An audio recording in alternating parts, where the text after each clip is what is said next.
Welcome to Boris FX Live. Sponsored by Dell Precision Workstations. Create without limits. And by NVIDIA. And Intel.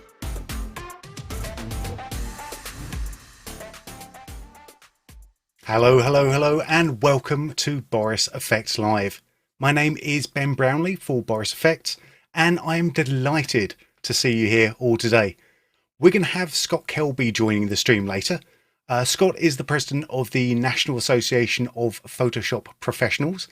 He's also a prolific author of books on digital photography and design, and he is also the CEO of KelbyOne, which is a huge resource for learning Photoshop, Lightroom, photography, which we're going to be talking about a lot more later on. Scott is also going to be sharing some Photoshop techniques, which are going to be useful for editors. And we're also going to be dipping our toes into some of the Boris FX tools too, to see how they fit within this workflow. So we do have a very, very packed stream for you today. If you're lucky, I will also be showing you a little bit of my tips and tricks about how to get stuff from our editing system and prepped so that we're ready to work with them within Photoshop. So yes, we have a lot coming up in the next hour and a bit, and we are live. So what does this mean for you? Well, it actually means now is a great time to ask your questions. If you're watching on borisfxlive.com, you can type in your chat over there. If you're viewing us on YouTube, then there's the nice big chat button or chat box just over to your right hand side as well there. So get your questions in and we will endeavour to answer them throughout the course of this stream. What else can you do on Boris FX Live? Well, a big one is competitions. We have loads of stuff to give away, so go to borisfxlive.com for your chance to win. Scroll down to the bottom of the page and you'll see the lovely little entry form there with all the terms and conditions about signing up. Oh, and there it is. There we go. Look at that. So it's very, very simple. Name, address. That's me. Hang on, how am I doing that without actually typing? This is the magic of the live stream. So enter there. What can we win today?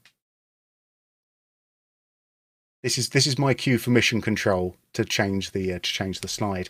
We've got tons of stuff to give away today. We have another Wacom Intuos Pro medium-sized tablet from our good friends at Wacom. Who have donated that. So we're going to be giving away one of those today. We are also going to be giving away a 12-month subscription of the Boris FX suite. And we've got 3 lucky winners who are going to be winning a month-long membership to KelbyOne Pro. So that gives them access to all of the courses there. But as I said before, we will be talking about KelbyOne Pro a little bit later. So there's a lot of stuff to win. So get your entries in now. Go to borisfxlive.com and enter there. Now we do have a limited time software offer with of Wacom. Actually, we got a partnership with Wacom at the moment. So if you purchase a Wacom Intuos Pro, Cintiq Pro or a Mobile Studio Pro, you're going to get a free 3-month access to the Boris FX suite. So what's the Boris FX suite? Well, it's everything that we make. So that includes Sapphire, Continuum, Mocha Pro, Silhouette and Optics. And we're going to be looking at a few bits of that during the course of the next hour or so. So this is a limited time offer. So check out wacom.com for more details about that there. You can't miss it. It's a nice big banner. It's great. I just want to thank you, not thank you. I do want to thank you actually. Thank you for joining us. But I want to thank our sponsors. who are the ones who make this stream possible. So thank you very much to NVIDIA, Dell and Intel for sponsoring our live streams. Thanks also to Dell Precision Workstations, the #1 workstation in the world. Am I just saying that? No, I'm not. I'm not. There was meant to be a card there, but someone has removed the card without telling me. Apologies. And that's the sort of a professional operation we run here. That voice, that ghost, that was Mission Control, I think. Mr. Apologies, Brian Fox, Ben. Mission Control. How Apologies, are you? Ben. Apologies for missing the card. But good news, I do have Scott set up for us. So that is a good thing. We do. Oh my goodness, that's excellent. Yes. So without further ado. Well, it's my great pleasure then to introduce our guest today, Scott Kelby. He's truly a man of many names. Some people refer to him as the original Photoshop guy. Some call him the Material Girl. Others call him President of the National Association of Photoshop Professionals. He also co-presents a weekly video podcast, which he has run to from here to join us now. So, Scott, welcome to Boris FX Live. How are you doing? Thank you very. I'm doing great. Thanks very much. Just ran from the set on the other side of this wall to this set, so it wasn't very far to go. It's very good. It's very good. I mean, and the makeup girl was able to apply a lot of powder to your forehead. You can't see your sweat at all. Look, it's amazing. They do not have enough makeup in this building to do what needs to be done, but it got me here. So yeah, I'm actually this is used makeup. This is makeup from the last show. It literally ended like 3 minutes ago. So this is I feel bad. Great. I don't have a fresh makeup, but they got me a glass of water.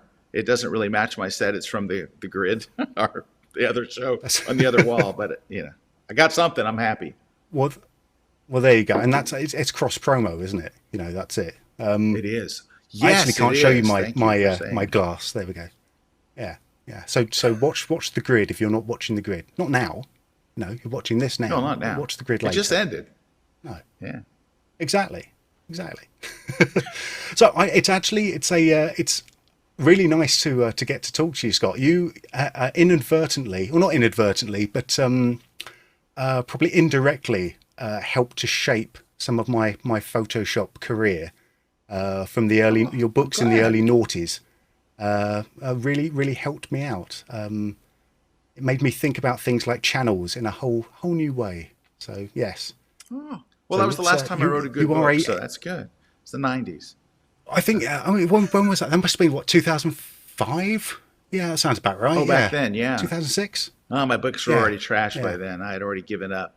No, but I love that Channels book. That Channels book was a very challenging book to write because it's very advanced stuff. And I got to give a tip of the hat to Dan Margulis. So I flew to New Jersey and met with Dan, and nobody wants to go to New Jersey. So right there's the thing. But I spent a day with him, and he blew my mind with some of the channel stuff that he was doing, and he allowed me to put it in the book. He spent the day with me to say, these are things that should be in your book, and that book was that much better because of it. And I've toyed with the idea of redoing that old channels book, but I don't know how many people today even care about channels because so much of what we used to do in channels can be accomplished in easier ways. So I don't know if that book has any life. It's just true. Thanks for mentioning it.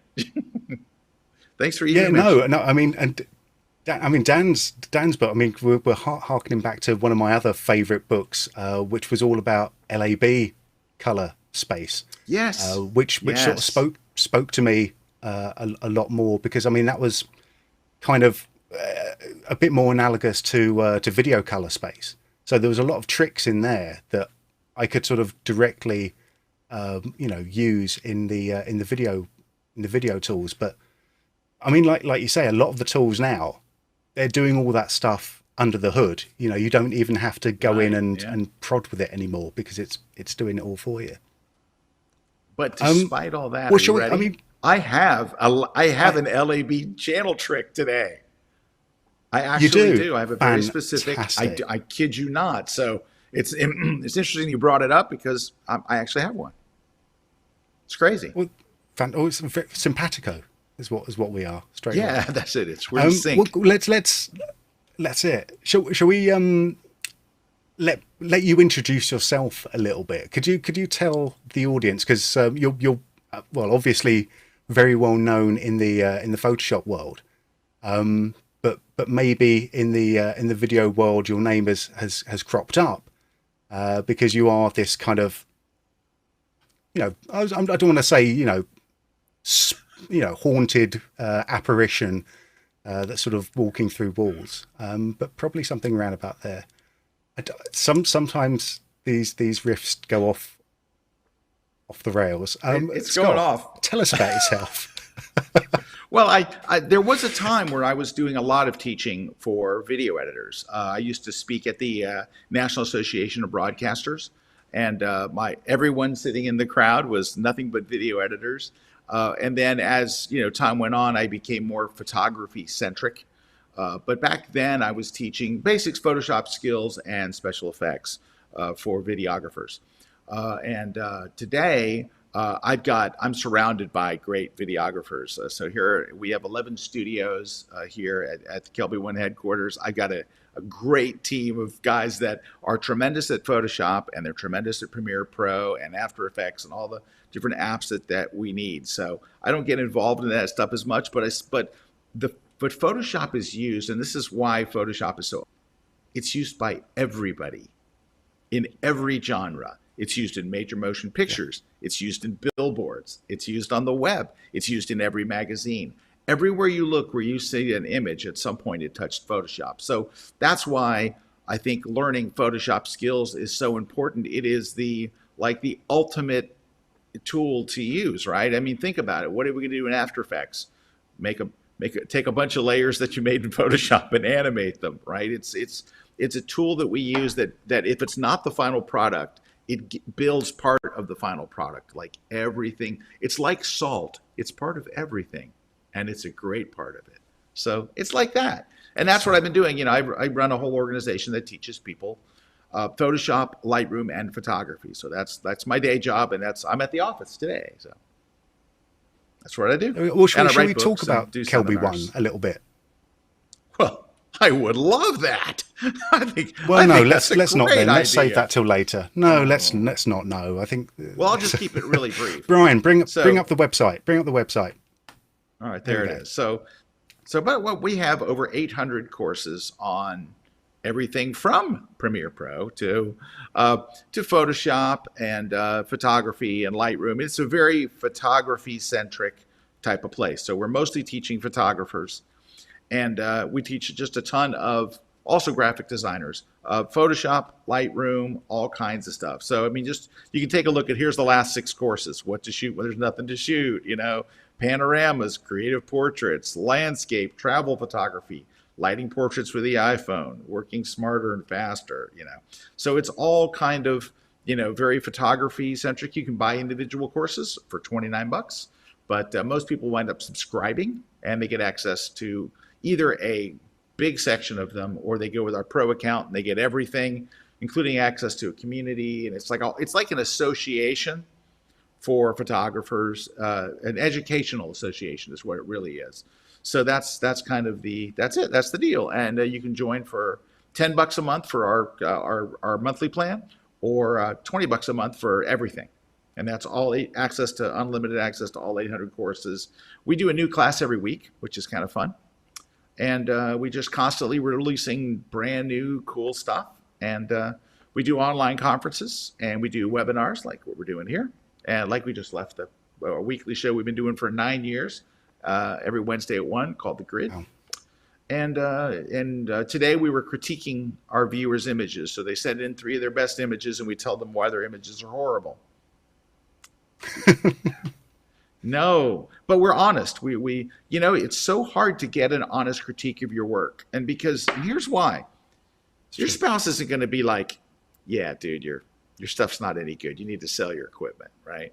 Your kids don't know. They're like, yeah, Mom, you're great. Dad, you're awesome. They're not going to be like, You're just not good photographers. And so if your family's not going to tell you, and aren't going to tell you the truth, and your coworkers aren't going to tell you the truth, who's going to tell you what you need to work on, what's working and what's not? So we give a very honest critique, and it can be incredibly helpful because it's so honest, and it can be kind of heartbreaking because it's so honest. So we had a couple of heartbreakers today that were just like, what? But anyway, so that's what we do. This whole educational thing. We publish Photoshop User Magazine. It comes out every month, first of the month, and it's about 124 pages an issue. It's awesome. It's all Photoshop stuff and Lightroom, Photoshop and Lightroom stuff. So that's kind of what we do. Cool. Excellent. I think that's great. And nothing else to add. we've got like a special offer as well. Obviously, we have a pro member for just $5 for the first month with promo code BFX Pro 5. So join up, $5 there. We've also got 3 lucky winners who are going to be getting a free month anyway. So all you have to do to join that is go to Boris FX Live, join the competition, and you could get your first month for absolutely free anyway. But that's great. Shall we? I mean, we've already got questions piling in. I'm looking over here at the questions coming in, but I think before we get to any of those, maybe we'll just go in and you can show us some cool stuff, and then we'll come back and look at some questions. All right. So here's what I'm going to be doing today, just to kind of give you a heads up. Everybody works on photographs of people. It's a very, very popular thing, no matter what genre you're in. So we're going to look at doing some kind of retouching stuff. It's one of my most requested topics. We're also going to be looking at, as I get deeper into it, I'm going to show you how I work the Boris FX optics into my workflow, because there's stuff that it does, and we say this all the time because we talk about it on the grid because Eric and I are both fans. There's stuff that Boris FX optics does that nothing else does, because there's a lot of plugins today that all do the same thing. Like they're all just a particular type of effects plugin. But the stuff that optics does is very unique, and I'm going to show you just a few of the things that it does. I'm not going to even touch the surface of what it can do, but I want to show you how I do it in my workflow, because like I'll be working and then I jump over, and mostly what I use it for are what I would call finishing moves. So I don't go over there to set the contrast, and I don't go over there to fix the highlights or the exposure. I do all of that first in Photoshop. Actually, I use Photoshop's Camera Raw, even if it's not a photograph, like I'm not working on necessarily trying to do something photographically, but anything that I want to do, if I want to make an image brighter or darker or whatever, it's the easiest place to go. So I start in Camera Raw, I get all my exposure stuff done, I go to Photoshop and do what I need to do there. I jump from Photoshop, and it's a plugin that I have for Lightroom and for Photoshop. I jump into optics, I do what I need to do there, and then I'll usually jump back to like Photoshop to sharpen and finish. So it's kind of a part of my workflow. But we'll start with some retouching stuff. We'll do some landscape stuff, some travel stuff, a little bit of everything. We're just going to, we'll see how far Ben lets me go. So we'll find out. But I brought lots of stuff. We'll see. Let me we'll see. Yeah, we'll see. Let me share my screen, and we'll see if the screen sharing works. That's important. Oh, that doesn't look good. Hold on. Let me switch to a different screen, and maybe things will look we're better. entering into the void. This is the void style start of Boris FX Live. All right. Did it fix itself? Does it look better? Do you see? It did. Like it looks a good different now. Screen. Okay. So I'm going to grab this picture right here, and this is going to be I'm not going to do anything today that's going to be too hard. There's nothing I'm going to do today that you're going to look at and go, oh, I could never do that. You're going to look and go, oh, I got that. So I'm going to explain everything as I go. Nothing hard, but some of this stuff is just kind of hidden, like you wouldn't really know or wouldn't really get a chance to dig in there like this. So for example, let's start with this photo right here. And I don't really need to do anything in Camera Raw. I'm just going to open it. And we'll start with some retouching stuff, like I said. So one of the things I want to do, hey, why didn't it switch to Photoshop? There it is. Okay, so now we're in Photoshop. And you guys, I just want to make sure, because I can't see if you're seeing Photoshop. Do you see a young woman on screen with a mole? We do, yes. Okay, good. Good. Okay. All right. So this is a retouching thing that every retoucher has sat in front of their screen and say, well, she's got a mole. Do I remove it? The problem is, if you remove the mole, everybody knows you remove the mole, all of her friends. Now, if this is for a magazine campaign, that's one thing. But if you're doing this for a person and they're like, all their friends are going to be like, oh man, this photo's been retouched, your mole's gone.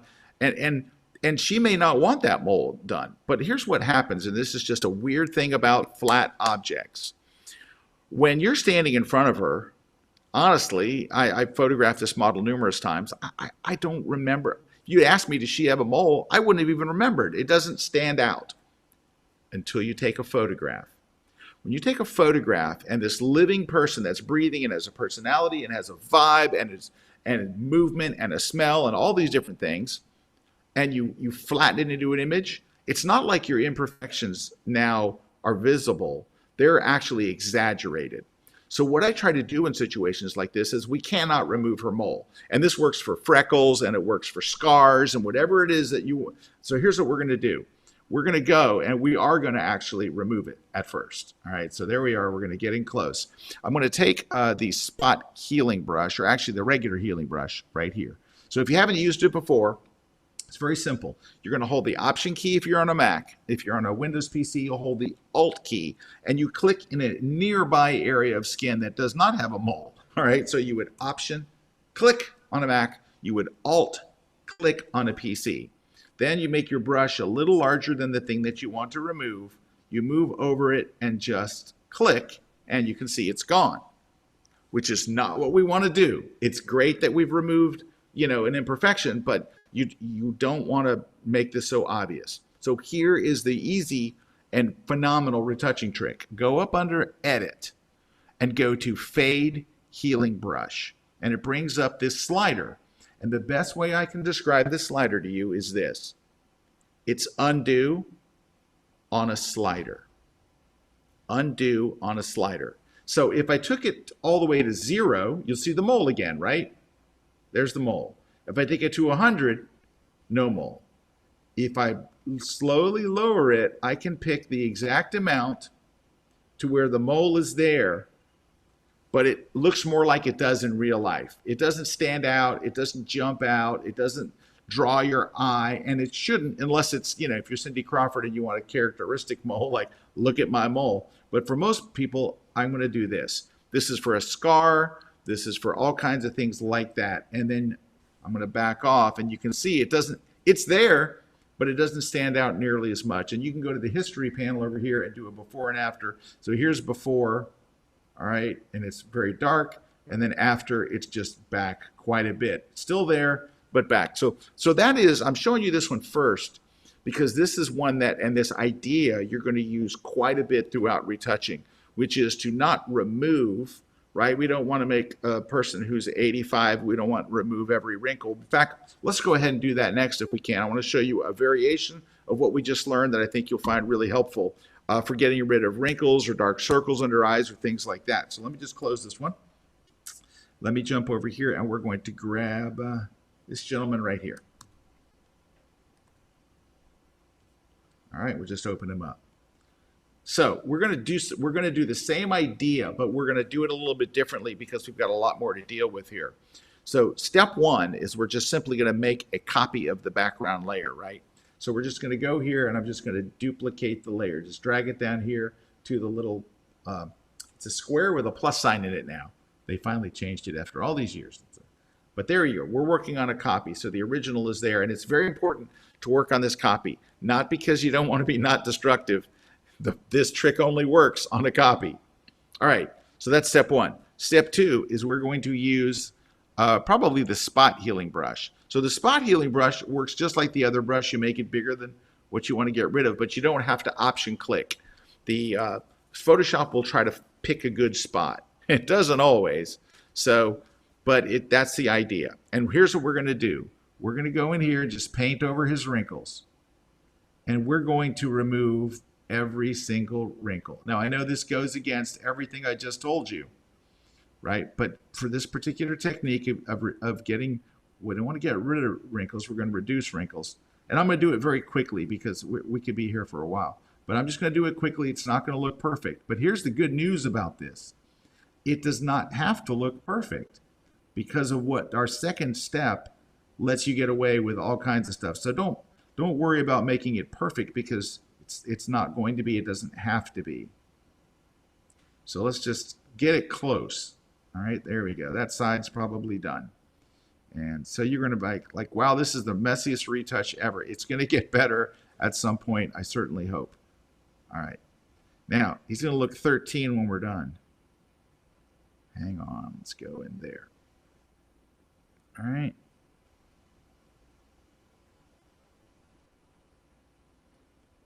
Okay. Wow, this is really looking bad. But it's going to look better. It really is. And you just have to kind of trust the process.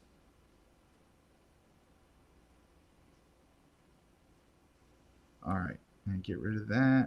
Okay, we've got pretty much rid of everything that's super bad. And he looks very young, or certainly younger. Okay. And all right, now, so here's a before if I turn off that layer and after. So here's what you're going to do. You're simply going to do this. You're going to lower the opacity of this layer to bring back some of his wrinkles. So let's bring back 50% of them, or actually I probably would go a little further. Let's bring back that much. So what it does is wrinkles on our face, the deeper they get, the darker the shadow. Right? So what we've done is look at the difference. So this is only 40% reduction, but look at the difference it made. He looks 10 years younger. That's what we're going for. 10 years. We're not trying to get crazy. All right. So that is one of those are some of two of the most requested things that people say, can you reduce my wrinkles? Can you get rid of the scar? Can you get rid of this mole? Can you get rid of this birthmark? Or can you reduce them? And I tell them I'm not going to get rid of them, but I can certainly reduce them and make them, less obvious. And that's what we did here. So that's why he has to be on his own layer, because then this opacity slider becomes undo on a slider. So there's just a couple of retouches. We got a couple more we can do. Let me go. Okay. Well, while you're finding the next photo, I've got a couple of questions already coming in. Sure, of course. Like, would you ask your subjects? I mean, what sort of level of retouch that they want? I mean, I used to do a lot of a lot of beauty retouch work, like fashion retouch, yes.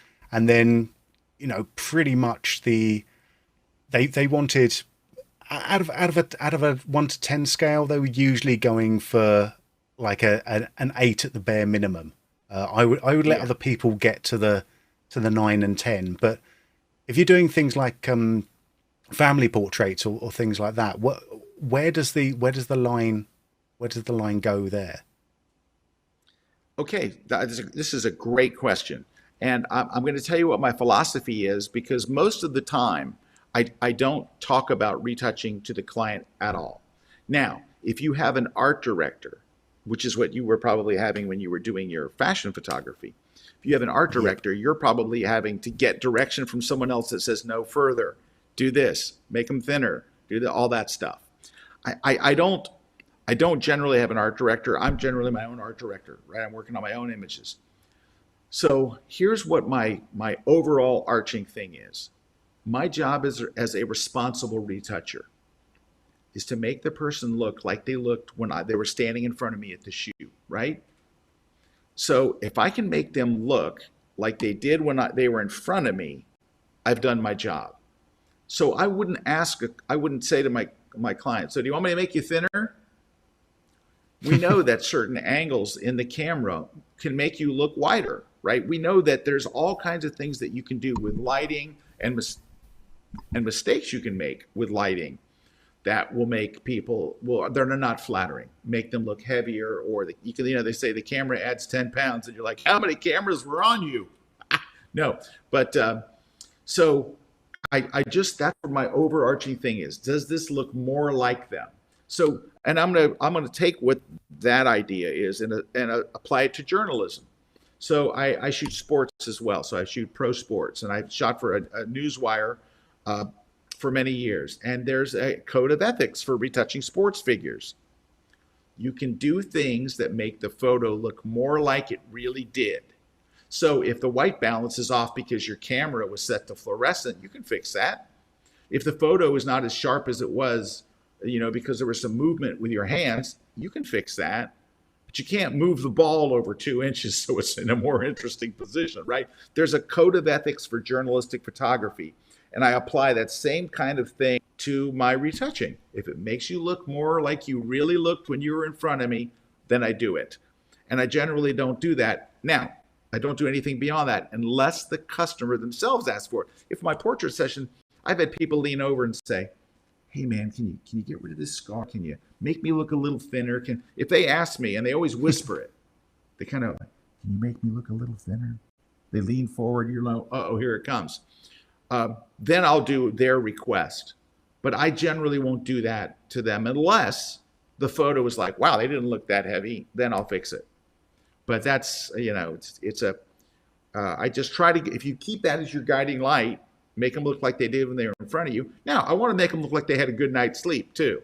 I don't want to make it look like, they were up all night, pulling an all-nighter. I want to make it look like, so I want to make them look like they had a really good night's sleep and how they looked when they were in front of me, but I'm not going to do crazy stuff unless they ask for crazy stuff.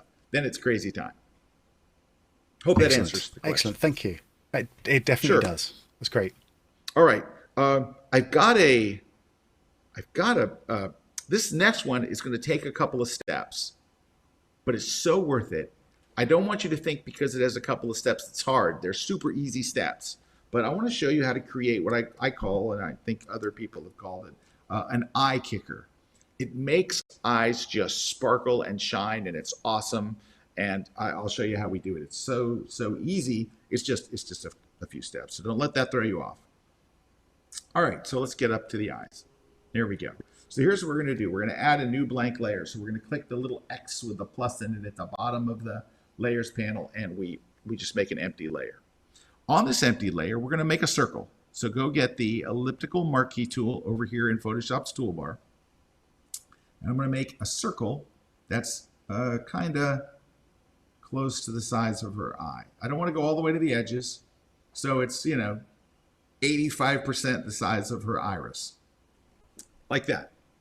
Now, by the way, I don't know if you noticed that while I was dragging the circle out, I was able to reposition it and move it as you're dragging. That is an awesome little selection tip. It's just you hit the space bar, and as you're dragging, you can move it, which is super handy. All right, so that's the space bar. All right, so now I got a circle. I'm going to fill it with white. So to make my foreground color white, I just hit the letter D and then X. And if you look at the bottom of the toolbar, you will see over here, my foreground color is white. And I'm going to fill that with white. And we're done. And that's the end of the technique. No, there's another step. There are actually 2 small steps left. That's it. So I want you to think about it. We've added a new layer, and we drew a circle and filled it with white. That's all we've done. We're going to draw another circle, just kind of free form. And we're going to leave kind of a crescent moon shape. So do you see this? I've drawn this selection. I'm just going to hit delete, and it leaves kind of a crescent moon. All right. So now all we have to do is to, well, actually, hold on. Before I hit that, I'm sorry. I want to soften the edge a little bit. The edge is a little harsh, so I'm going to go select, modify, and choose feather. What feathering does is just going to soften that edge that's going to be close to her pupil. And we'll type in 5 pixels just to soften that edge. And then when I hit delete, you'll see the edge is softer. See how much softer it is? All right. Now, the last step is to, let's go to that layer in the layers palette. You're going to change the blend mode from normal to soft light. And do you see how look over at the eye. Now, you could say that is a little large. I think it probably made it a little tiny too big, so you can resize it if you want. And then lower the opacity until it looks right. And it gives that little kicker under the eye. Look at the difference. Before and after. It gives that little natural looking kicker. And then I just duplicate that layer and throw it on the other eye. So just drag it down to that little plus sign again, get the move tool, drag it over to the other eye, and there you have it. And so you'll just turn those off and turn those on, and that eye kicker just makes a world of difference. It makes it look like their eyes are just shining. Look, they were kind of dead pools. And then you add these in there, and it's just adds such a nice little change there. There we go. So that's that. This next one, I'm going to deviate a little. All right. So let's grab this shot down here. All right. Now this is a raw photo, so it's straight out of the camera, and it needs some work, obviously. The thing I'm going to show you first in camera raw is something that I never would have done 3 years ago. But Adobe went and redid the math, and it's actually okay. So it's not phenomenal, but sometimes it's really helpful. If you look at an image and you don't know where to start, just hit the auto button. It's going to auto analyze the photo and make an adjustment. And it didn't do badly. Here's do before and after. Right? That's not bad. Brought out some highlights, opened up some shadows. They did a lot of nice, reasonable stuff. If you don't like it, just hit undo. Command Z on Mac, Control Z on Windows. Just, if it looks bad, undo it. But a lot of times it'll start you on the path. So while years ago, just a few years ago, I would never even think of doing it. We used to joke that that button was the overexposed button. Like you clicked it and it just overexposed your button and your photo and trashed it. And you just wouldn't, you're just like, no, I would not do that. But it looks okay here. And so we can, not much, I mean, it looks all right. The only thing I think I would do is, her face is a little dark. Now, the technique I'm going to show you is something that I do to every single portrait, all of them. It is a finishing move that I would do at the very end. I can do it now. And that is to add 1/3 of a stop brightness to their face, 1/3 of a stop. So I get the adjustment brush, I increase the exposure by 0.3, and then I just paint over her face right there. I do that to every portrait. It's just a standard every day. This is what I do, kind of thing. Now, I'm not going to do all the retouching and stuff, but we're going to deal with some other things. So let's go ahead and click open and open in Photoshop, different program. There it is. All right. So the first thing I have to do is get rid of all this junk. So you can see the V-flats I had set up, and my light stand is sneaking in there. I got some white paper. There's just a lot of bad stuff in here. I'm going to show you a couple of different techniques to get rid of all that stuff. So first is, let's just make a rectangle here. I'm going to make a rectangle in an area that's clean. All right, that's pretty clean. And I'm going to just put that section up on its own layer. Or you could just go to Free Transform, Command T on a Mac or Control T on Windows, and grab a side, hold the Shift key, grab a side, and just drag. And look, what? It's gone. Let's do it on the other side. Let's do it again. Make a tall selection, press Command T on Mac, Control T on Windows, hold the Shift key, what? And so you're just going to work your way around the image and do that. Make a selection, Control T, fix that. Now you have to have a solid background to do this. White, black, gray, any kind of,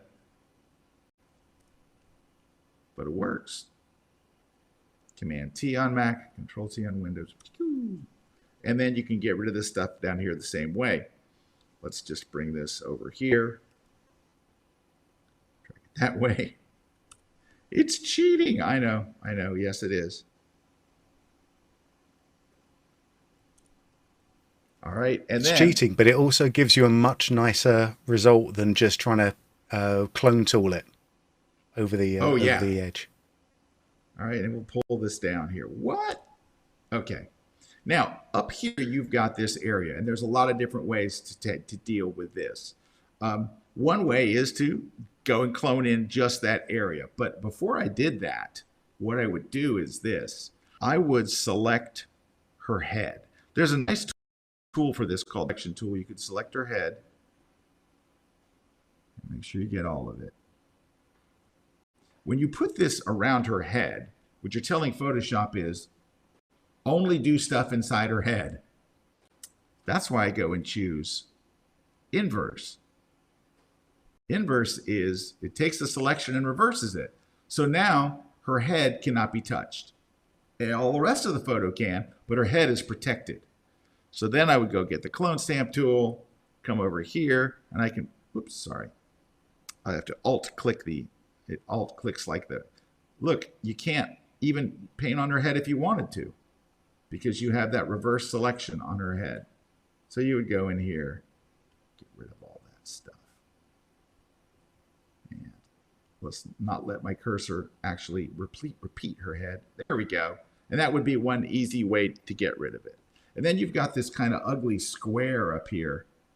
I think what we would do is, let's drag that. Oops, we don't want to cut off her head. That was a little short. Kind of go over that way. And if it looks bad, which I think it's going to, whoops. I think I might have to drag a different gradient. Yeah, that one's a little too far. So here's another trick. There's another tool over here called the patch tool. So it's a bigger version of the healing brush. I think I would say I need all this to look more even. I'll drag it over here. Done. Now, we're not done with this one yet. Here's what I would do next. We're gonna do a little, let's crop it first, because you don't need all that space above her head. Something like that. Now, she's standing on kind of a dirty, white, seamless paper floor. We're gonna make it a shiny acrylic mirror finish floor. We're gonna take the rectangular marquee tool, standard old rectangle. We're gonna select all the way down to her shoes. Just like that. And I need to put just that part, not the bottom, just this 75, 85% of her up on its own separate layer. There's a keyboard shortcut that does that, Command J on a Macintosh, Control J on Windows, and it puts it up there, and look, it's just that. Now, we're gonna use that thing called Free Transform. Now, Free Transform, if you right click inside it, here's all the things it does. You can change the size, you can rotate it, you can skew it to the left or skew it to the right, you can grab a corner and distort it, you can fix the perspective, you can warp it, you can rotate it. We're gonna choose Flip Vertical. We're gonna take that layer that we made and flip it upside down, like that. Now, when I hold the Shift key and drag straight down, when her feet touch, it makes a mirror reflection, like that. Something like that. So look, you've got instead of having dirty paper, now you've got a mirror reflection. And if you want to make it look more like acrylic or not so obvious, you might lower the opacity of that layer over here in the layers palette, lowering the opacity so it looks more like a real reflection. All right, so then I would flatten that down. This is the point where I've gone through all the regular Photoshop stuff that I would jump over to optics and do some finishing moves or something that I want to do there. And I'll show you one it's an underplayed one, but I think it's really cool. Let's go Filter, Boris FX, and choose Optics.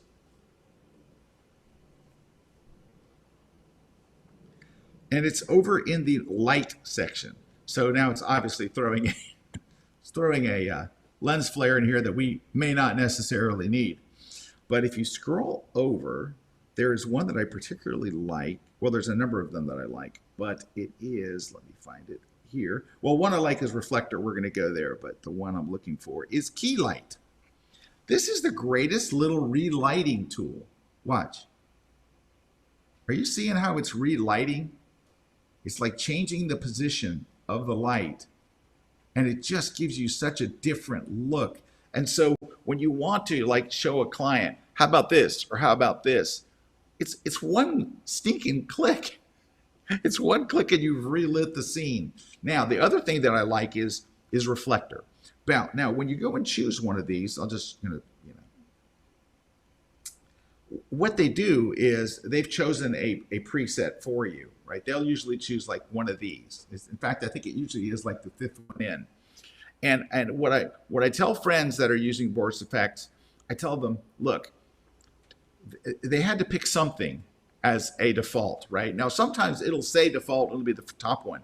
But I've found that more often than not, the default is a heavy amount of the thing that you want.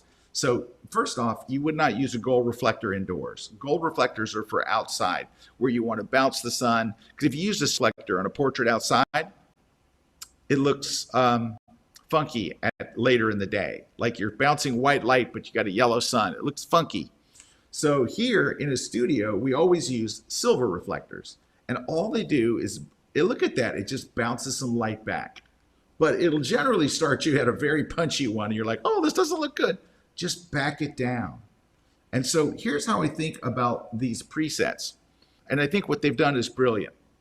In Photoshop itself, I could go to levels, or I could go to curves and keep moving the mid-tone curve. 1, how's that look? 1, how's that look? 1, how's that look? A little further, how's that look? Whoop, that's too far.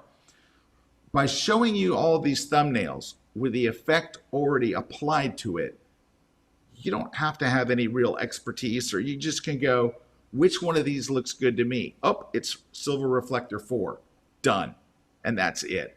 And I think that these presets, they always seem to be that the one that they've chosen is a little too punchy, or maybe they're using the preset that I chose the last time. I don't know if they're sticky. Ben could tell me if they're sticky or not. Like if you chose this and you come back, is it always going to be Silver Reflector 4? So maybe it's not their thing at all. No. Okay, it's not sticky. All right, so what they choose, I always think is a little bit higher.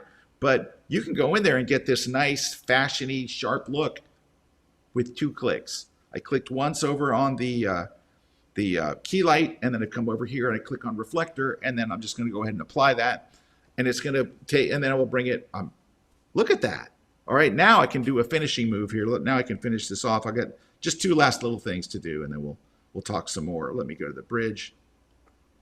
All right, so in Photoshop, I have a bunch of text. That's all this is a bunch of text layers, right? They're just text. And there is a blue circle. That's pretty much it, right? So all I'm going to do is I'm going to go grab that photo that we just finished off, bring it over here, and pop it on the cover. And now, the only thing is, if you've ever looked at a fashion magazine, they don't run the text over your subject's face. It's kind of a no-no. So here's what we're going to do. I'm going to hide all the rest of the layers. If you hold the Option key on Mac or the Alt key on Windows and click on the little eye, it hides all the rest of the layers. So I'm going to go and select like her top half. So we go in here and select basically this much of her. And then, of course, it's going to have all the white background behind her and all. So I just go, this is an old trick. This one's old school. Go to the Magic Wand tool right here. You're going to hold the Option key on Mac or the Alt key on Windows. And when you click, it's going to kind of basically take that selection and suck it in right on her. Watch. Option, click. Look at that. Sucked in right on her. Press Command J on Mac or Control J on Windows. And what you have is a creepy floating torso or head stuff. All right. So now we can make all of our layers visible again. Okay. And then you would take that layer of just her head and take it all the way to the top. Do you see how it popped out there? You just take it to the top and it pops out. That's how more out. Now, some magazines will actually go in and they will drop a little drop shadow right back behind there. So there's some that will do that. All right, but that's completely up to you. But and then we would flatten the image so you get solid white all the way around. Let's go to flatten, and you get that would be your basically your final image. But you can see how far you can go taking that stuff. But that's all kind of retouching and getting rid of distracting stuff kind of stuff. Let me just real quick look over and see was there anything else that I needed to do. Oh, just one last retouching thing. Do I still have another minute? Can I do another retouching thing? You have another minute for another cool retouching thing. But I've got like so many things to ask and so many other things to do. It's yeah. But this is all great. Well, this is brilliant. Keep going. Well, I can put that on. Let's actually while you're loading that up, I'll tell you what we'll do. Okay. Mission Control, are we ready to give away one prize? Because we've got this. You're watching Boris FX live with me, Ben Brownlee, and our guest is Scott Kelby, who is showing us some very, very cool Photoshop tips and tricks, and how we can start to work with Boris FX optics as well.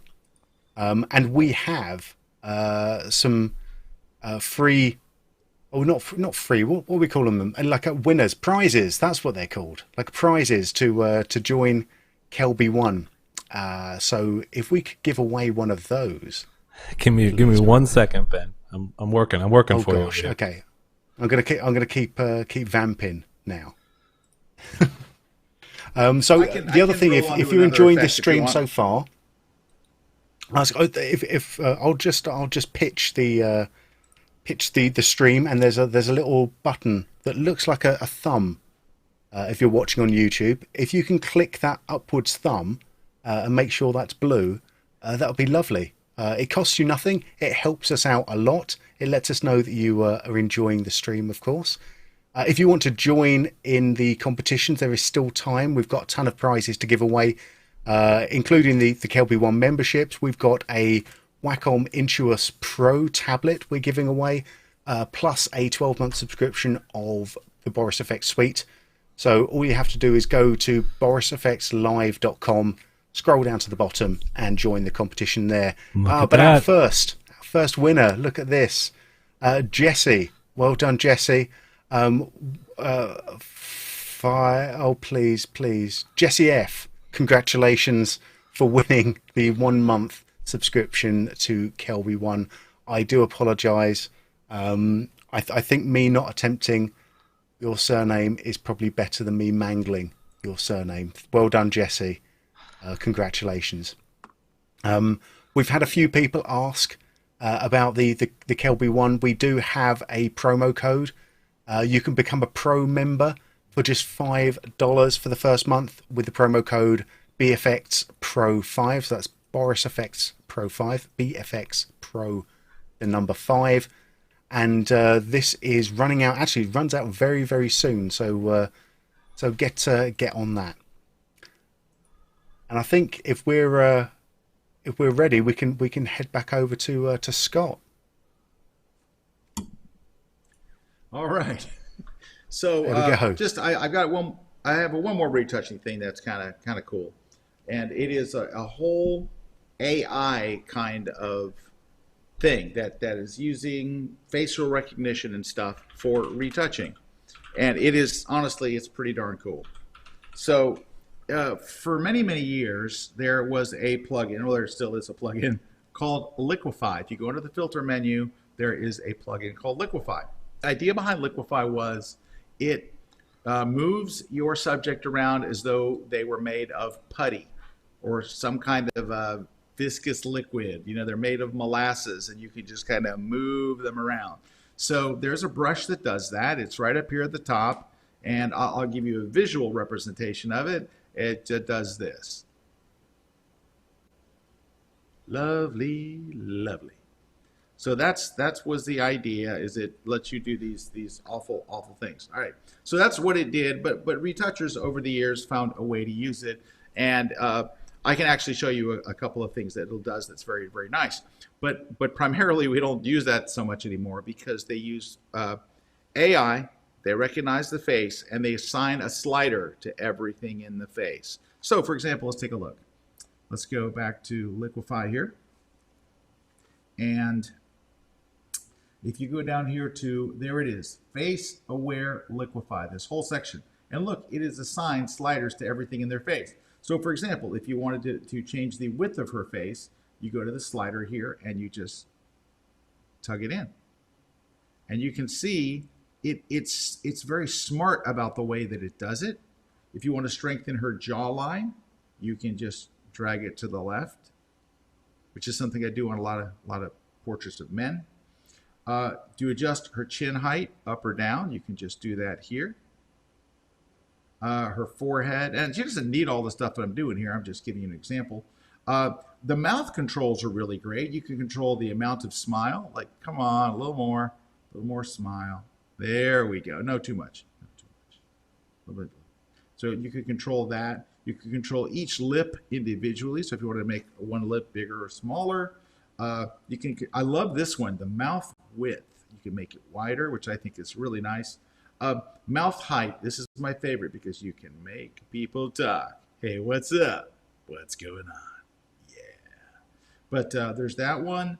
You can control the nose width and height. Again, she doesn't need all the stuff that I'm doing here. I'm just giving you an example. And you can control the eye size, the tilt of the eyes, the distance between the eyes, all that stuff. And I'm just going to hit the letter P, which shows you a before and after preview. And you can see just moving sliders, not having all this incredible skill to be able to do this stuff. And the result looks natural. It's a natural looking result. And that's pretty amazing. But what really blows my mind is this. Let me cancel out of that. Oh, by the way, there's a symmetry issue here. So take a look at her other eye, which is very, very common. It's quite a bit higher than the other eye. Like one eye's higher. It's very, very common. It's like when all our eyes don't line up, but people like things that are symmetrical. So what we do really quickly is to get the lasso tool. That's our freeform kind of tool. And I'm going to select the whole eye, this whole area. Just select the whole thing. Now we're going to feather it. We're going to soften the edges so nobody sees that we did something tricky. I'm going to put like a 10 pixel, nice soft edge. And then I'm going to put that area up on its own layer. So Command J right there. So it's just that, right? Then all you have to do is get the move tool and use the down arrow key on your keyboard and watch. You can nudge it right into place. There you go. So you can see in a few seconds what a difference that makes. And again, I'm going to do that again for you because the first time you see it, you're like, what? So just get the lasso tool, go around the eye,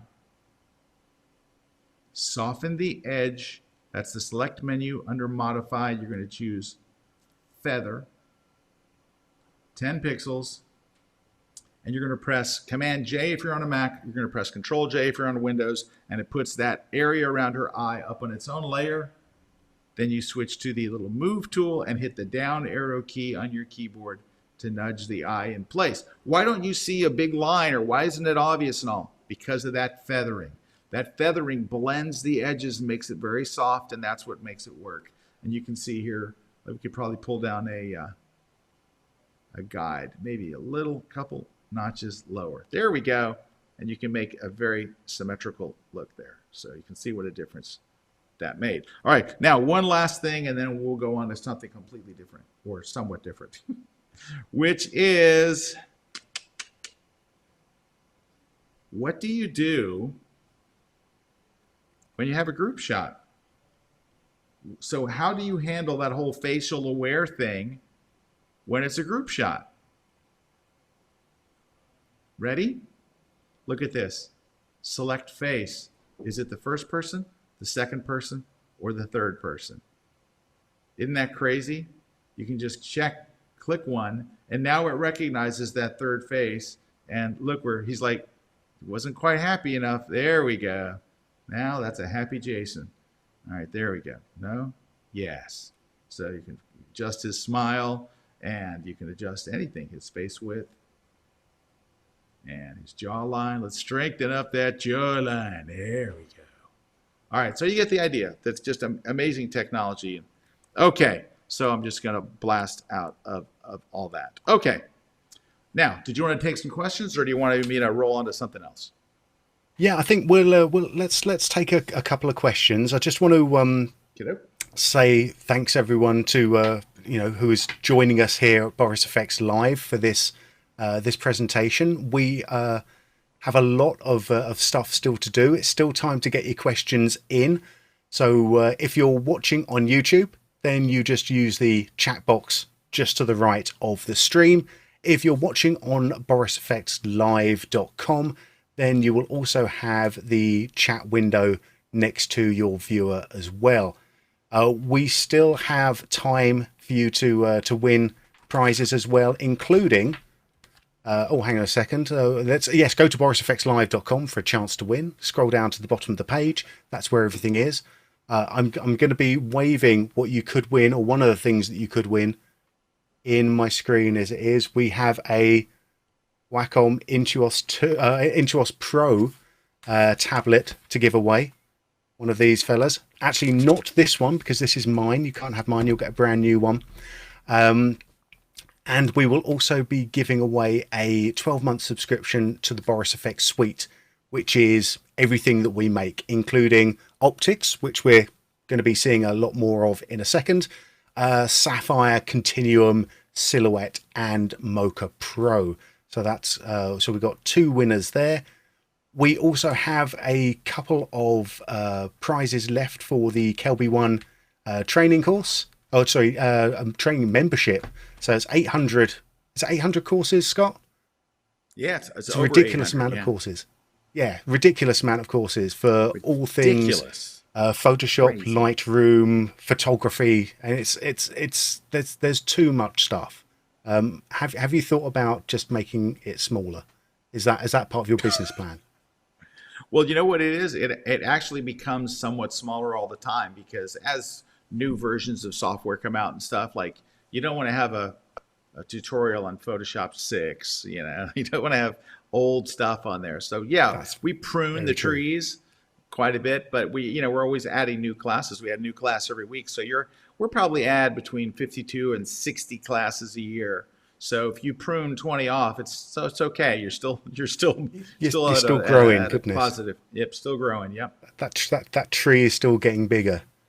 Yep. Sure is. And if you are watching the stream, you can become a pro member for just $5 for the first month with the promo code BFXPRO5. Head over to the link that is being shown there, and you'll get your first month for $5. Terms and conditions are shown down at the bottom as well. So I think we're going to have a couple of questions for our guests. Sure. There's been an absolute ton of love on the stream so far in the chat. Great. For what you've been showing, Scott. Absolute ton of love. People love it. We also have Paul Miller, who is the lead developer on optics, in the chat, and he saw that you asked for the sticky default mode, so that when you go into a preset, that would be the one that it would automatically choose. He said, "Ooh, that's a good idea," quote unquote, almost quote unquote. So we'll be looking at that. That's interesting. It would be nice. Be a nice checkbox to say, make my choices sticky, because I found that with a lot of these plugins, I find the one I want. Now you can mark them as favorites, which I was going to show. You mark them as favorites, but so I do have my favorites. In fact, I think if you looked at that last one, you saw the little star up in the corner, which means this is the one I've marked as a favorite. But the presets are invaluable. There's so many great presets. If you could start on the one you like, it just saves you that much more time. Absolutely. I use favorites all the time. That's very slick. That's cool though, that you've got engineers watching the stream, that really care and want to make the product better, and they're listening in to what real users are doing. That's awesome. You guys got it going on over there. Oh yeah, and it's that's one of the things that I think makes all the difference, is because some of the best ideas come from people who are diving deep into the software every single day. So they're the ones that actually can come with the great suggestions for how to make it even better, which is fantastic. But I think let's I'm going to save a couple of the other questions for later, because I think we need to plow on a little bit more. Maybe see some of your other finishing. What did you call them? Finishing moves. That's what. Finishing moves. Yeah, it's just I don't know if they have an official name. That's what I call them. So all right, let's take a look at this image. This is more of a standard, just kind of portrait that not a studio thing, not a bunch of lighting, no lighting. It's actually outdoors. So the first thing, I'm starting in camera raw, just a quick crop. It's just the crop is not awesome. I chose an unfortunate place for to crop her arms, or I think it'd be probably kind of better here. All right, so that's just a pretty simple thing. But you know what it is? The color is off. The color stinks. Here's why the color stinks. I'm shooting auto white balance. I imagine I'm outdoors, right? Shooting auto white balance. We step under a tree, so I get her out of the direct light. And when you do that, auto white balance makes everybody blue. It's just the way it works. That's why we have those settings on our camera. I should have switched to shade and the color would have been dead on, but it's not. So I can just go over here to the temperature slider and just warm it up. Just literally just drag it to the right just to get the color, you know, looking more realistic. Look here, I'm going to do just a before and after here. Look. See how blue she was? Right? She was quite blue. There was a lot of blue in that photo, and of course that's not what you want. People generally look better warmer. Just in general, we all look better with a slight tan. So the warmer, you know, just think about it this way. On a television show, when they want to make somebody look dead, what do? They put on slight bit of blue makeup, right? They literally white and blue makeup makes you look dead. So it's not great in a portrait. Now, you already saw a trick that I did for her face. So there's not a lot to do here, but I would go get the adjustment brush. You know I'm going to add 1/3 of a stop, and I'm going to brighten her face. Look at what just 1/3 of a stop did right there, right? Just 1/3 of a stop made a big difference. I'm just going to I'm going to turn that on and off just to see that 1/3 of a stop. Look what it did. Here, let me hide the overlay and we can see better. Right? All right, and there's not a lot more to do at this point. This is where I would probably, I would do one more thing. And you can actually do this in Boris FX too, because there is a, one of the, in optics, one of the things that they have is an eyeliner. It's 2 circles that you can put over her eye, but I'm just going to hit the plus sign and just paint over just her eye sockets, just so they're a little brighter. All right, I'm going to hit open. So open it in regular Photoshop. And then there's a look that is very, very popular. You see it all day long, every day on Instagram, and optics does it beautifully well. Let's just jump over to optics real quick. And, well, of course, you could actually use, while it just happens to be on the last one I used, the gold reflector looks pretty good here. But I'm going to go and I want to add,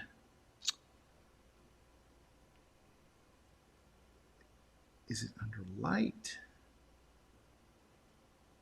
It's not sun rays. I want to add an actual lens flare. All right. And you can take the center, you can move it where you want it. To make the flare bigger, you're just going to grab the circle and literally just expand it out. Now, this is just the default flare, right? Look at how many flares there are in here. And it's all based on like different lenses and different looks. And for this particular thing, I don't want to see the rays like that defined, but you're getting a preview here of what they look like, so you can kind of get an idea. And there's a couple that I like. This one here, because you get that ring of light, but I don't want to draw your eye too far away from the subject. So I kind of go through here until I find one that gives me, I like the rings. The rings are really cool, and you can adjust obviously their position so you can get the ring right where you want it. And this Tokina was pretty good. Just, there you go. This is what I'm looking for. I don't want to really see the bright hot spot, but I want this washed out kind of look for it. I love the way it's warm on this side. I still have that other warm light in there, but you can just drop that in there. Now, if I want to drop something on top of it, I can go over here and just add a new layer. There's a little new layer icon, and now I can drop another technique over it. And I want to find maybe a soft light effect. So let's drop in a very nice, but do you see this is what I was talking about earlier. So I went to soft light and it starts at 5, right? So you're starting at half power. And I usually go, ooh, that's a little bit too much. Let's back it off. And look, I think 3 looks pretty good. So just doing those 2 little things kind of got me the look I'm looking for. But actually, I'm going to go back because I think that maybe this, the lens flare could be a little brighter. But actually, I think it's okay. I don't know if I need to mess with it or not. There's a soft light. Now, I think we're okay. And now I will just go ahead and apply that. And then I'll bring it back to Photoshop. Wow, look at the difference. Can I just show you before I took it over? It went from looking so normal, like a shot in the park, to having that, its own look. And the only other thing I would do is I would go and I could have actually done this in optics, by the way, which is just go down here and darken the edges a little bit, go to effects. And another thing I do a lot is to drop just a little darkening on the edges, because I want your focused in. I don't want you to see a vignette. I just want a tad in there just to pull some of the heat off the edges like that. And so let's go back now and open up the original photo before our edit. So I'm going to go to reset to defaults. And so there's where we started. And like 2 minutes later, there's that. And technically, there is a lens flare in Photoshop. It's been there since the 1980s. It's 3 of them, and they're terrible. They're all bad. And they also, because there's only 3, everybody knows you added it in Photoshop. It's so obvious. It just has one look and all. And here you've got a lot of dimension and stuff that you can do. Hey, while we're talking like lens flare and stuff, can I just show you just one little finishing move that I did? And I was talking about this on the grid earlier, because I was telling my friend Eric Kuna. Eric Kuna is a space and what's the word I'm looking for? Astrophotographer. He's an astrophotographer. He's a rocket photographer. He shoots all kinds of things over at NASA, rocket launches and stuff like that. But he shoots everything. So I was telling him about this picture that I took in North Carolina. And I'd like to show you if you don't mind. So I took it at a workshop years ago. And I wanted to like this photo. It's just I wanted to like it, but it always looked it looked like it was missing something. And it is. And it's not bad. It's just not where I want it to be. So I like parts of it, like you got these low-lying fog down here coming across the valley and all.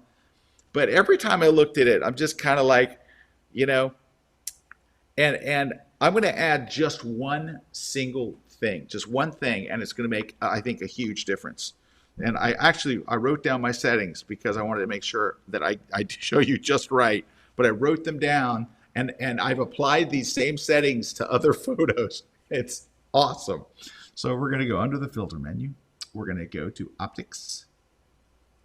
And I love this thing. So you're going to see this in a lot more of my work, and you're going to know. So this is, like, if you watch this webcast, you're going to go, oh, yeah, I know where he did. I know what he did. I know where he did it. I know the settings he used. Can we please just keep that? Don't go right in my Instagram. Scott used optics. Because you're about to see what I'm going to do. But I'm telling you, it's going to work wonders. All right. I don't really need these other layers or any of that stuff. Okay. We're going to go over here to S-rays. I'm imagining this stands for sun rays. All right. And you take this center and you move it up, and it creates these incredible rays, right? Now, you've seen me, I'm going to make it bigger too. Let me make it bigger. It creates these great rays. And that looks good right there. And I could just stop right there and be like, wow, that took it up a notch. But you've only heard me talk about presets. And the reason why is I use the heck out of the presets. Look, if I wanted to do it the hard way, I'd be over in Photoshop. I'm coming here because I want cool looking effects that I don't have to break a sweat for. I just want to click a button and go, I love that look. And that's one of the things that I think that optics does best. There are so many presets and so many options and so many things you do that most of the time, quite honestly, I'm just going to use the preset. But there is a tab over called parameters where you can tweak it to death. And in this case, I realized this is so close to what I want. So I went over here to parameters. I only wind up moving 3 sliders. All right. I lowered the ray length, the length of the rays down to like, what did I go to? 0.73. So let me get it to 0.73. About right.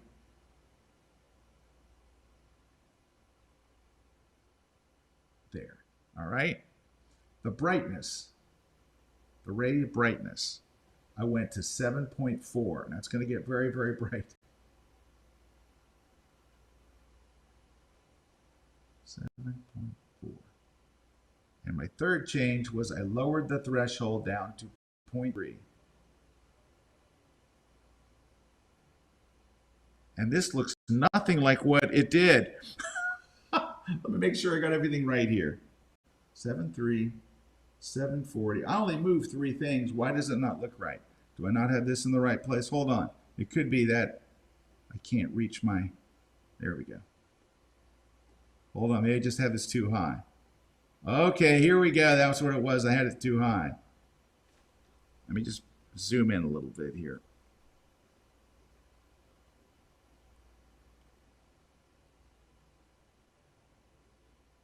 You see those rays down that are hitting on there? I want them in front.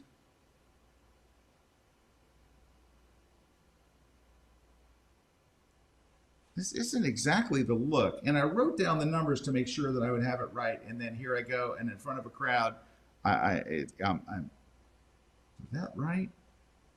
Brightness 0.33. It's off by a little, but not enough to make a difference. I'll just have to show you my finished one. But I want to make sure I got these numbers right. Hold on. What am I missing?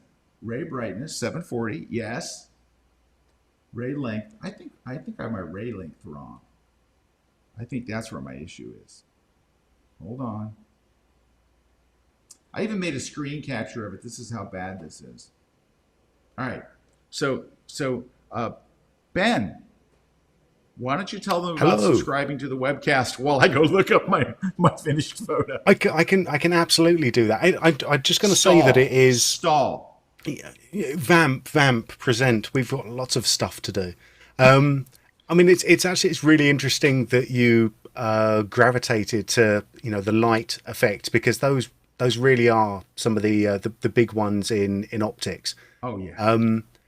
If all the ones that say S something, it's short for sapphire, because these actually come over from the sapphire filters. So the S lens flare is actually part of the Emmy award-winning sapphire filters there. So that's one of the reasons why they look a little bit gorgeous, meaning amazingly gorgeous. It's because they've got like a real sort of pedigree behind them. I just looked at my screen capture. I went the wrong way I'm supposed to go to minus 73, not plus. There it is. That'll do it.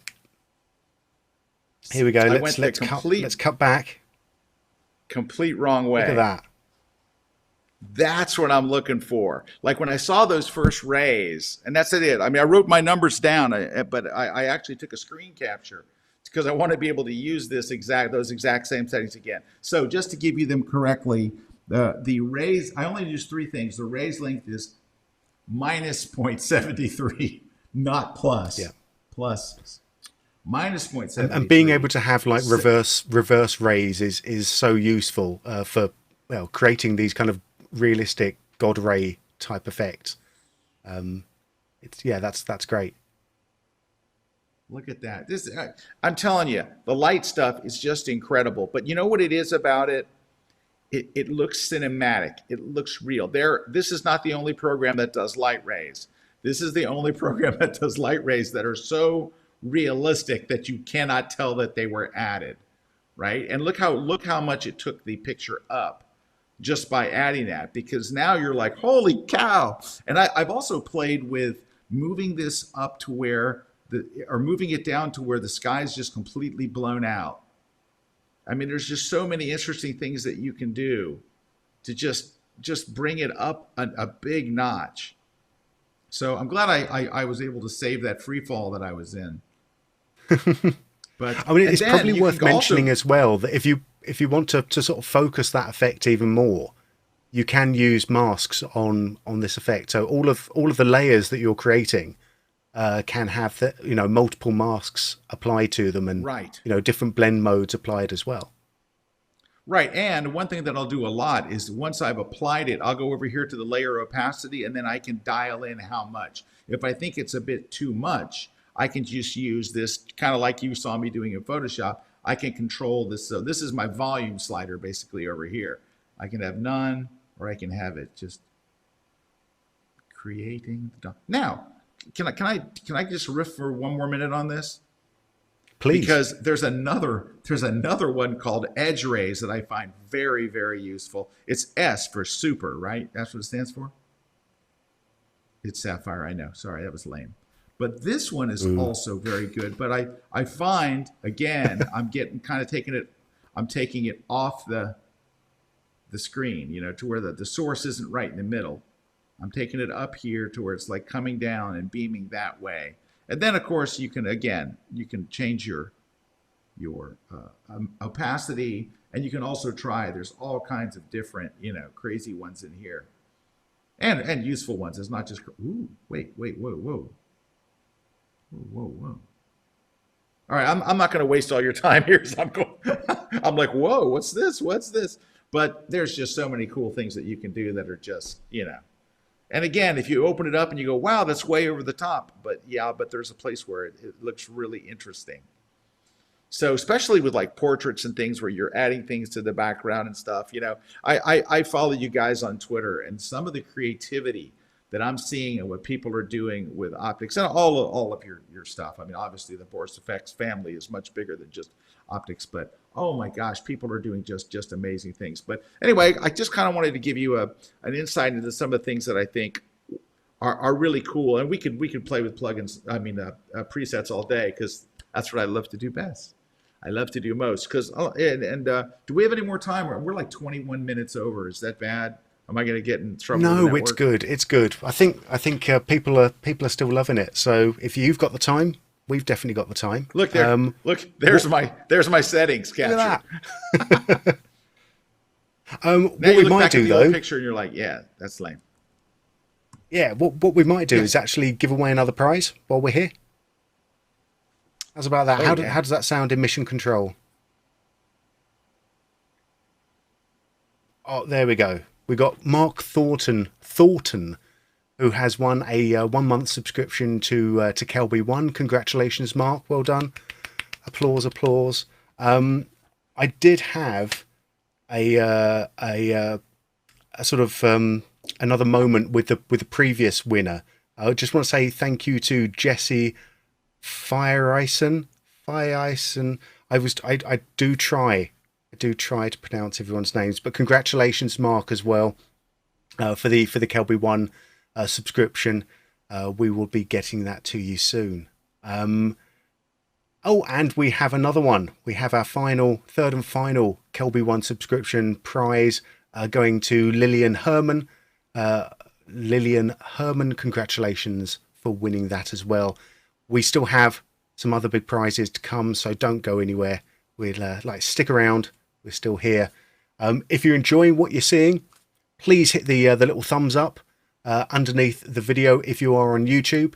If you're watching on Boris FX Live, then there's nothing to stop you from just heading over to YouTube for a second and clicking that little thumbs up, making it blue. It really does help us out a lot. Cost you nothing, and we do appreciate it.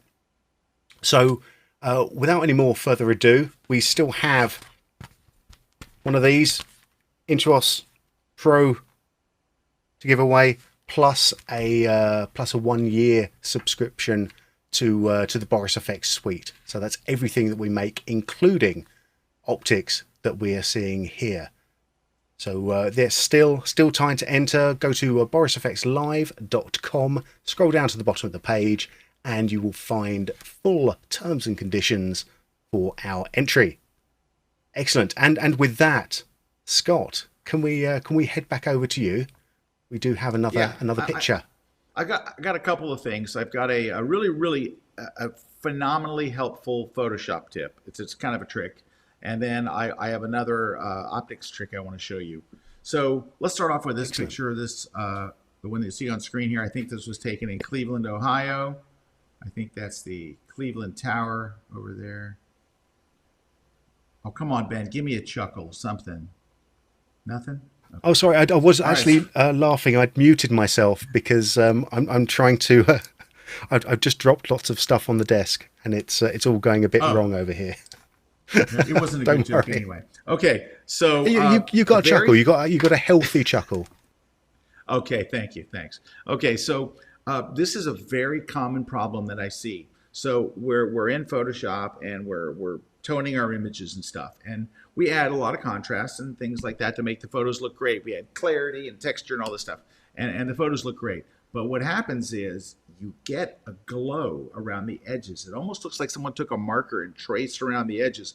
And you don't see it a lot at a small size, but when you get it up, it starts to zoom in. Look, you can see this horrible glow. Look at that. All the way around. It looks like someone took a white, like a pen, and traced along the edge. I see this a lot. Now, sometimes the glow is worse than this, but look at that glow. That's bad. You're not supposed to have a glow around the edges of your stuff because in real life, well, there's not a glow. I got a great trick for getting rid of this. It's going to work like a miracle. You're going to use it every day. I use it daily. It's awesome. It's so easy. Get the clone stamp tool. Now, the clone stamp tool, it copies things. So if like you wanted to take this ULM over here coin and move it over here, it clones it, right? It's well named. It's a clone. But you have these blend modes that you can use, right? And we're going to switch the blend mode to darken, okay? And we're going to option click and to sample this blue sky, okay? So we're going to option click. But when we have darken mode on, here's what darken mode does. It tells Photoshop, only affect pixels that are brighter than that blue sky. Only affect pixels. So don't affect the arch. Don't affect anything else, just the white glow. It works brilliantly. Watch. Option click. Look, it's gone. The glow is gone. And you can even go like right in between stuff, like these little spikes that are supposed to keep, I think, pigeons and stuff off there. Look at that. Look at that. Come on. That is such a grossly useful trick because it doesn't erase the mountain and it doesn't erase the whatever you're up against, the trees and the forest. You can go between them and the glow is gone. Now I'm going to do just a quick before and after. Hold on, let's get a little more of this side here because it's just driving me crazy.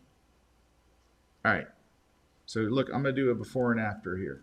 So here's before. Look at that glow. After. Before.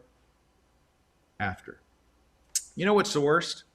You make a print for a client or you deliver a high-res original and they send you an email and they go, there's a white glow around it. Is that supposed to be there? It's not. All right, so that's just a little quick Photoshop trick that I thought you might find helpful. All right, let's look at another photo and I'll show you a typical way I would use it. Let's grab this. So these are the dark hedges. They are in Northern Ireland, and I always wanted to see them, and I happened to be catching a boat in Belfast. Belfast? Yeah.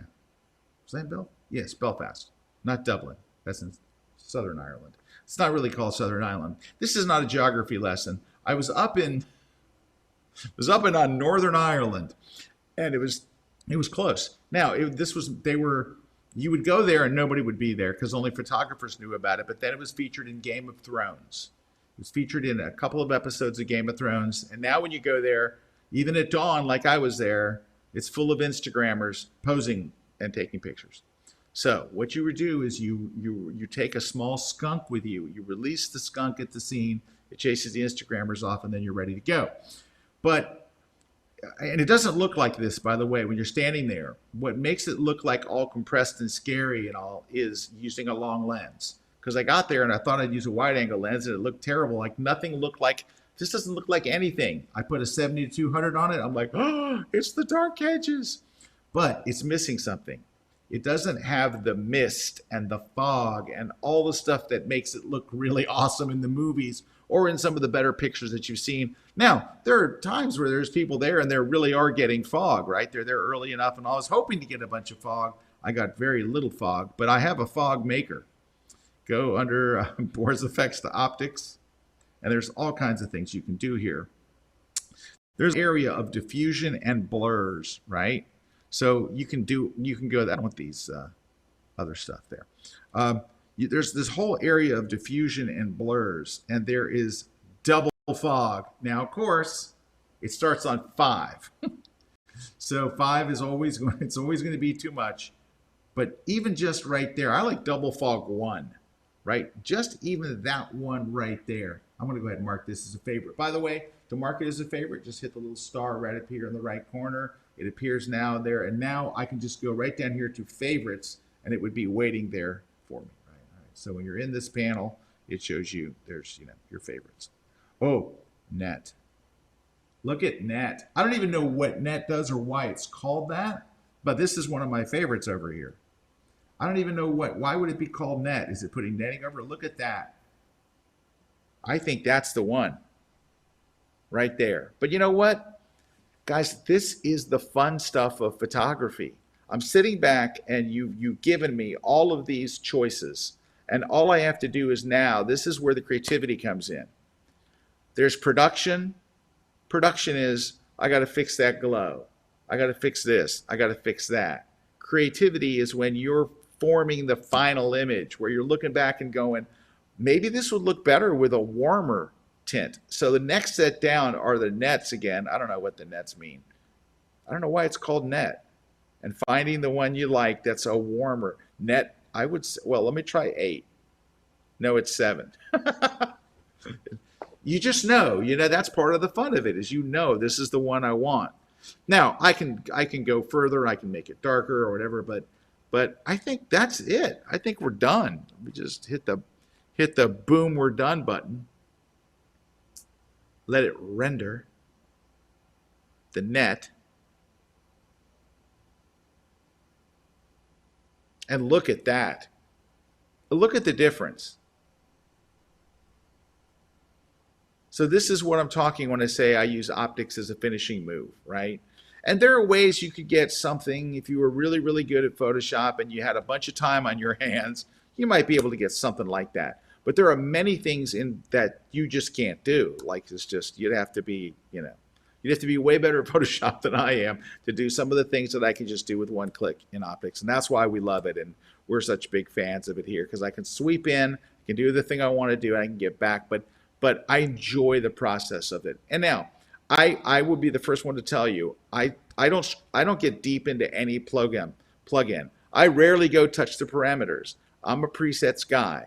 I went to optics because it has one-click things that make my image look great. That's what I'm looking to do. I don't have time to reinvent the wheel. I don't have time to do this stuff from scratch.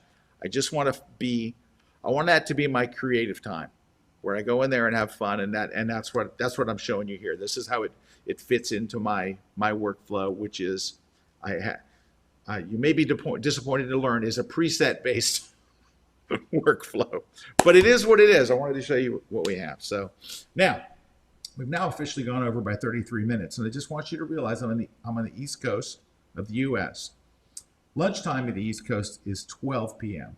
It is 3:33. And I'm 14 minutes from a Zaxby's chicken restaurant, which happens to have the best chicken sandwich in America.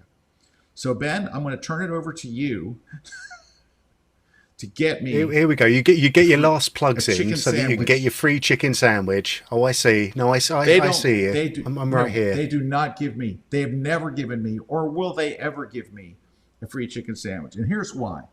There's no one at Zaxby's that watches me or the grid or anything else.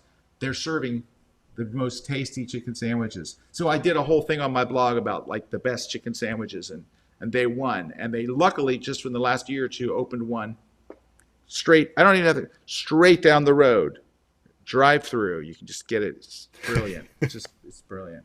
If you can just hit the stop screen sharing, Scott, then we can actually see you and see you in all your hunger.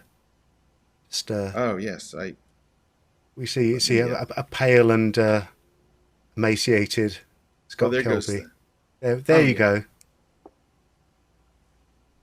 Did it stop sharing yet? It did. It stopped. There we go. If you press it once, it'll go away. All right. You can also stop there. But that's been great. There's so much there, and like we've really only touched the surface on all of this. I think it's great actually to hear that you are a presets guy, because there are presets people and there are parameters people, and the fact is that some of those presets, they have taken, you know, hours to get into the state they are, you know, into the place that they are. Yeah. So I believe like it. you say, you know, why would you want to spend all of that time when you've got a preset that can show you how to do it just by going boom, and you muck about with 3 sliders, boom, you're done, and then you can move on to the next image. Yeah, and if I do hit a situation like I did with those rays, you know, then I'm willing to go tweak the parameters. But most of the time, I don't have to do that. There's a preset there that's good enough for me, and I'm ready to rock with it. So there you go. Well, the other thing, of course, is if you have, you know, changed some stuff up, you can save your own presets out as well. Yep. So if you've got your own favorite settings, just hit that save preset button, and that's it. You're done. You know, you can Ben, save I could have done stacks of that presets, with my light rays. My light rays would have been a great one to save my own preset had I thought to do it. Yeah, but then people would have gone, "Is this really live?" And you know, oh no, it's all just in the can. And but no. Oh, that was super live. This is it. This is why we do the live stream, because I think this is the stuff that's actually fun. So there we go. But no, that's been awesome. And it's been really good, and there's so much positive feedback. But we do have to move on. I've got some stuff to give away. This is my favourite bit of the stream. As much as I love learning new stuff, we've got lots of things to give away, including the Wacom Intuos Pro tablet. And a Boris FX suite we're going to give away as well. So who's gonna what should we start with, Brian, in mission control? Well, here we go. We're going with the Boris FX suite, and that is going to Lisa Bazatka. Lisa, congratulations for winning the Boris FX suite. So that is everything that we make, including optics that you've seen today, Sapphire, Continuum, Mocha Pro, and of course Silhouette. Congratulations, Lisa. That's an awesome prize. And another prize is going to... Oh, we have another 1-month subscription for KelbyOne, of course, and that is going to Sandra McPherson. Congratulations, Sandra, for winning that prize. That's awesome. And I do believe we have one final one who's going to be winning the Wacom tablet, and that is John Yamamoto. Congratulations, John. You have won the Intuos Pro Medium. So that will be winding its way over to you shortly. So we know, I say this every stream, and I'm trying to find a different way of saying this because it sounds a lot more threatening. In fact, it sounds more threatening every time I say it, but we know where you are. We know where you live. We will come and find you to give you your prizes. So congratulations to all of our winners. We'll be emailing you within the next couple of days to send you over your prizes, or to show you how you can redeem those up. So I want to say thank you to everyone who's watching. If you have enjoyed the stream and you want to see more like this, then be sure to hit the thumbs up button if you haven't already done so. If you're watching on YouTube, it's just underneath. It looks like this. It's meant to be blue. If it's not blue, please turn it blue. If you're watching on Boris FX Live, then there's a little watch on YouTube button, so you can head back and forth and just click that button. It does help us out, and I am not too proud to beg for that. We have another stream coming up in just a couple of weeks' time. What are we going to be doing?